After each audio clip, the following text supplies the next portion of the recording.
Hello everyone, Dr. Ben Frimpong here, and welcome back to the TutorMed channel. Today's video will focus on the management of a patient with stable angina pectoris. Kindly note that we've treated how to evaluate an adult patient with chest pain of cardiac origin, and there we discussed how to diagnose a patient with stable angina pectoris. The links to those videos are in the description below, and so kindly have a look at them if you have not seen them yet. Alright friends, let's begin today's discussion. Very good. And so let's look at the general management principles or the main blocks of management for a patient who has been diagnosed with stable angina pectoris. And so one of the first things we want to do is to treat any acute symptoms. So the acute symptom here is likely to be chest pain. So when the patient presents to us, our aim is to provide relief for the patient, treating the chest pain. Then another aim is that we treat any reversible underlying modifiable cardiovascular risk factor. So it could be hypertension, diabetes, it could be dyslipidemia. We need to focus on managing those risk factors. Then our third aim or our third block is to prevent future anginal attacks. So the patient has come to us, we have managed his acute symptoms, we have dealt with the underlying risk factors. We don't want the patient coming back to us with recurrent episodes of anginal attacks. So the aim is to prevent future anginal attacks with medications. Then the fourth block is to prevent disease progression. We said in our previous video that stable angina occurs when there is at least 70% luminal obstruction of the coronary arteries, and the pain is brought on when the patient exerts himself. And so we want to keep the disease at where it is. We don't want to make it progress. Maybe the patient had a 70% obstruction, now it is gone to 90% and it will soon get to the acute coronary syndrome phase. We don't want that, so we want to prevent disease progression. Then another management modality is revascularization treatment modality or revascularization techniques. So for some patients, we may need to revascularize the heart muscles by using a minimally invasive procedure called PCI or percutaneous coronary intervention, or we may do a coronary artery bypass graft. And so please take note of these major blocks of management.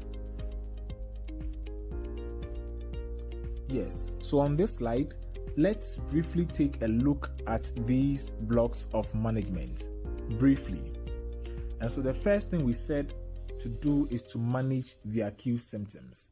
And so we would manage that with short-acting nitrates like sublingual nitrates. And this is for the chest pain. Then again, we said that we would treat any reversible underlying risk factors. So here, our aim is to manage the modifiable risk factors such as obesity. And so we will talk about how to deal with obesity briefly. Hypertension, again we'll talk about it, diabetes mellitus, and then dyslipidemia, just to mention a few. Then after treating the acute symptoms and then managing the reversible underlying cardiovascular risk factors, the third thing is to prevent future anginal attacks. Now, what medications can be given to prevent future anginal attacks? We will use a mnemonic to help us remember them. Now imagine a patient who needs an urgent life-saving intervention but gives an excuse to be discharged, and the excuse is that he has to go watch the Champions League semi-final match. I'm sure out of compassionate anger, you will speak in a firm tone, saying, "Better consent now for the revascularization intervention." and that is our mnemonic. Better consent now, in yellow, for the revascularization intervention. Revascularization intervention, also in yellow. And so that is going to be our mnemonic for remembering the drugs that are used or that have been proven to prevent future anginal attacks. And so beta stands for beta blockers. Consent stands for calcium channel blockers. Now stands for nitrates, but these nitrates are long-acting nitrates. Remember, we said that in the acute setting you give a short-acting nitrate, but these nitrates are long-acting nitrates. Then revascularization stands for a medication called ranolazine. And then intervention stands for ivabradine. The last two medications are not really used or routinely used. And as you will see in a minute or two, it is not like these patients have to be on all 5 drugs at the same time.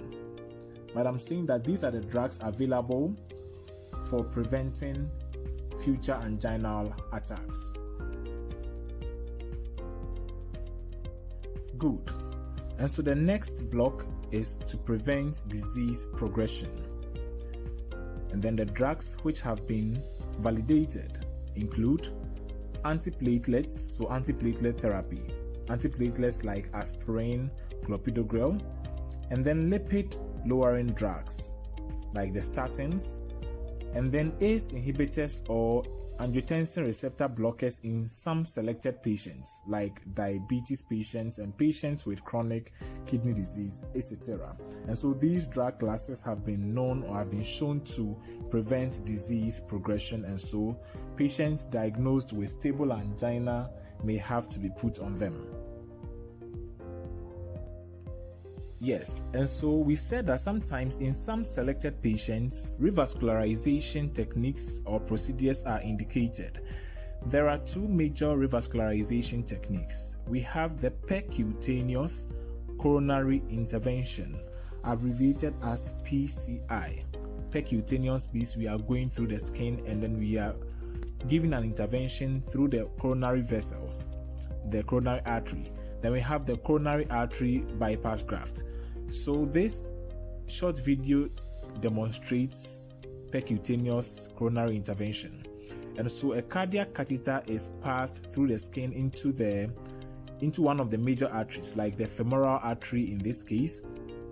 And then the catheter is advanced carefully into the coronary artery and into the point where the artery is narrowed by atherosclerotic plaques. And then a balloon is inflated, or the stent is placed there, or let me say a balloon is inflated to widen the narrowed portion of the vessel. So we kind of revascularize the part of the heart muscle which is dependent on this blood supply, and so we are revascularizing it, and then we used a percutaneous coronary route. Then we have the coronary artery bypass graft, where a patient is sent to theater, and then a vessel is connected to one of the patent major arteries, and then so one end is connected to that patent artery and the other end is connected to the blocked vessel, but the point where the connection is after the blockage, so that blood can be shunted past the blocked artery, as demonstrated in the short video we have put up here. And so percutaneous coronary intervention and then coronary artery bypass graft. We are bypassing the blockage with a graft, and the graft usually is the harvested great saphenous vein, as indicated again in this diagram.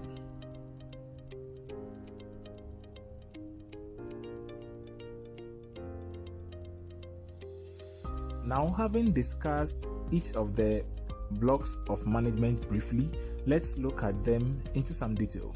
And so we first want to discuss the acute symptom control.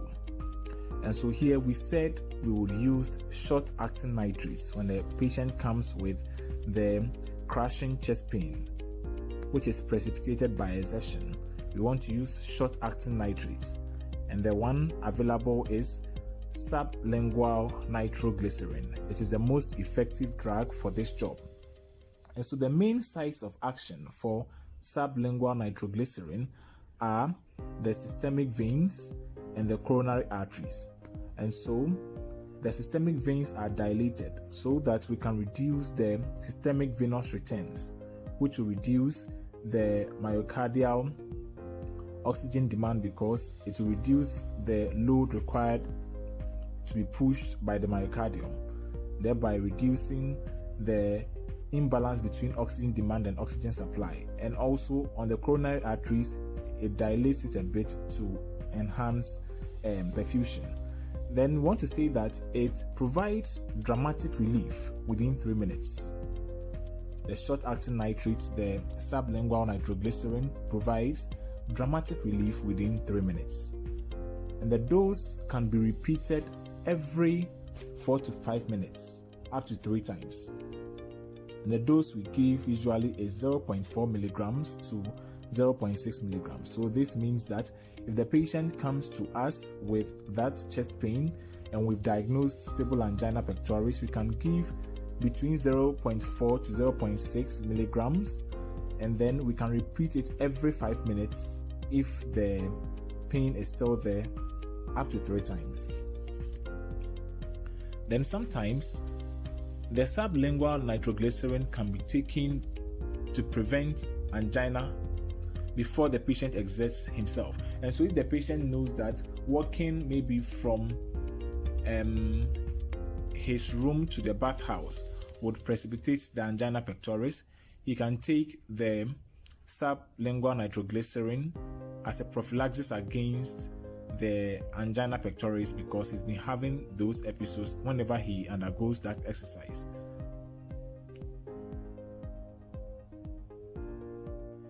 Yes, and then addressing the modifiable risk factors, we need to control hypertension diligently. So we use pharmacological and the non-pharmacological means or methods. Pharmacological, we give appropriate antihypertensives. Then non-pharmacological, we advise the patient against sedentary lifestyle, chronic alcohol abuse, obesity, or weight loss, weight gain control. I wanted to say sorry. Then we control the diabetes mellitus again with the lifestyle modifications and then appropriate anti-diabetic medications. Then we advocate for weight loss. So it's also part of the non-pharmacological therapy for hypertension and diabetes. So we advocate for diets low in saturated fats and low in calories. Then we encourage the patient to exercise, all in the quest to reduce or encourage weight loss. Another thing you can do for the hypertension non-pharmacologically is to reduce the amount of salt intake. Then also, still on the modifiable risk factors, we can aggressively control dyslipidemia, again with statins, with some drugs called statins. Then we advise the patient against cigarette smoking. So all these seek to address the modifiable risk factors. Yes, and so preventing future anginal attacks, we mentioned some mnemonic, better consent now, for the revascularization intervention, and we said that the beta there stood for beta blockers. Yes, and so beta blockers can be given, or should be given, I should say, to prevent future anginal attacks. And so beta blockers, about them, they are the first line drugs given to reduce angina and to improve exercise tolerance. So among the drugs mentioned, beta blockers are the first line drugs to give for patients who have been diagnosed with stable angina pectoris. Now, it has been found that beta blockers prevent reinfarction and improve survival in patients with myocardial infarction. And so beta blockers are really needful in patients with ischemic heart disease. And so the dose is titrated upwards as needed until limited by the occurrence of side effects or bradycardia. So meaning, assuming I am giving bisoprolol for a patient I have diagnosed or we have diagnosed with stable angina, I begin with the lowest dose, say 2.5 milligrams. I can titrate upwards to say 10 milligrams. The only thing that should stop the upward titration is the occurrence of side effects or bradycardia. But then we have relative contraindications. The relative contraindication here is that if a patient has bronchial asthma, we cannot give beta blockers because they can induce bronchospasms. But apart from a patient who has bronchial asthma, beta blockers, like I said or like we have said, is the first line drug used to reduce angina and to improve exercise tolerance, such that patients would not have repeated or future anginal episodes.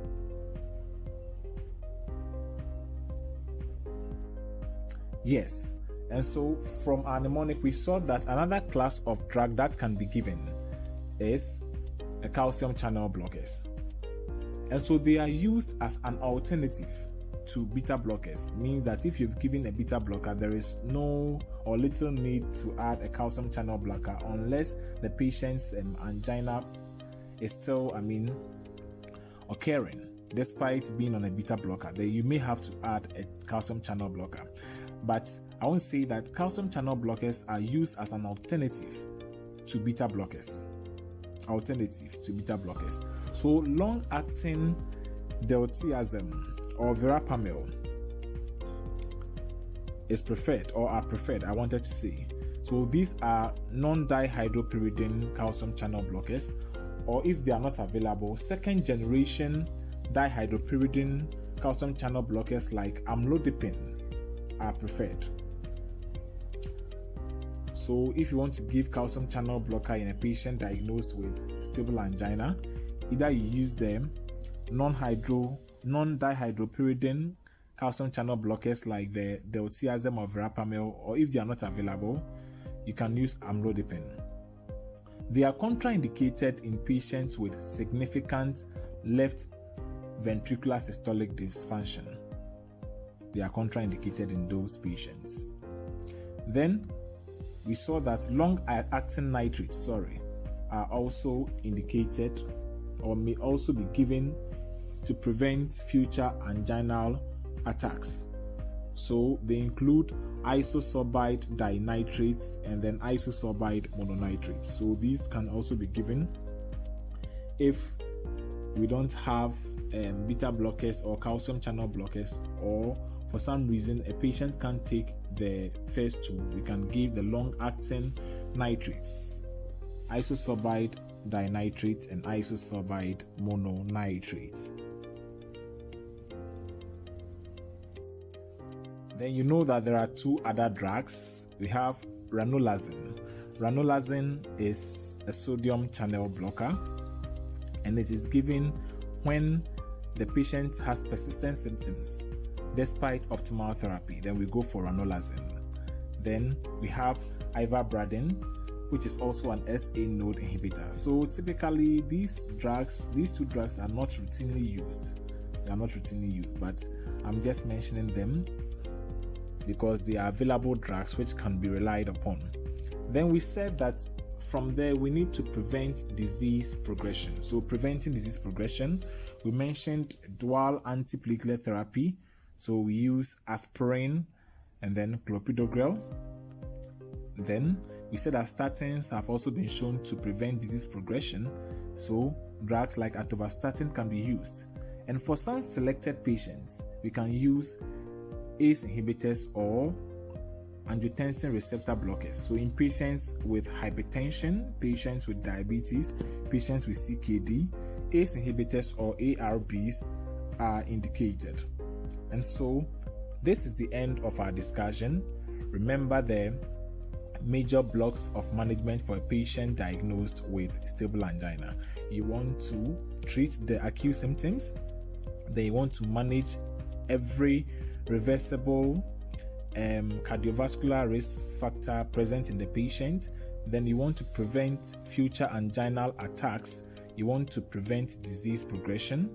And then in some patients, revascularization techniques may be indicated. And so thank you for watching this episode of TutorMed. Kindly do not forget to like and share our video, and then subscribe to our channel if you have not done that yet. See you in our next video, and until then, arrivederci. Bye.